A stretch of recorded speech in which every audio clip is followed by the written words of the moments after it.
காலை வணக்கம். தினசரி வேதம் வாசிப்போம். ஆதியாகமம் அதிகாரம் 1, 11 முதல் 20 வரை.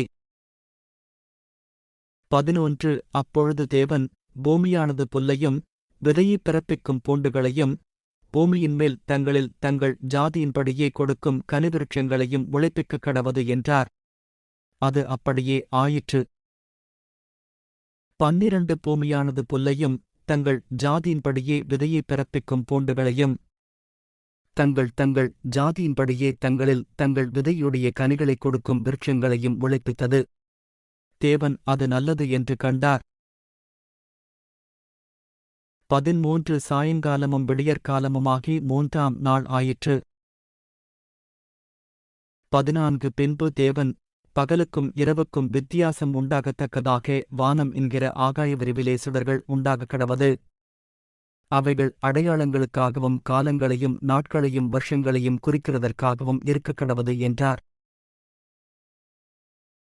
15 அவைகள் பூமியின்மேல் பிரகாசிக்கும்படிக்கு வானம் என்கிற ஆகாய விரிவிலே சுடர்களாயிருக்கக் கடவது என்றார். அது அப்படியே ஆயிற்று. 16 தேவன் பகலை ஆழப் பெரிய சுடரும் இரவை ஆழச் சிறிய சுடரும் ஆகிய 2 மகத்தான சுடர்களையும் நட்சத்திரங்களையும் உண்டாக்கினார். 17 அவைகள் பூமியின்மேல் பிரகாசிக்கவும் 18 பகலையும் இரவையும் ஆளவும் வெளிச்சத்துக்கும் இருளுக்கும் வித்தியாசம் உண்டாக்கவும் தேவன் அவைகளை வானம் என்கிற ஆகாய விரிவிலே வைத்தார். தேவன் அது நல்லது என்று கண்டார். 19 சாயங்காலமும் விடியற்காலமுமாகி 4ஆம் நாள் ஆயிற்று.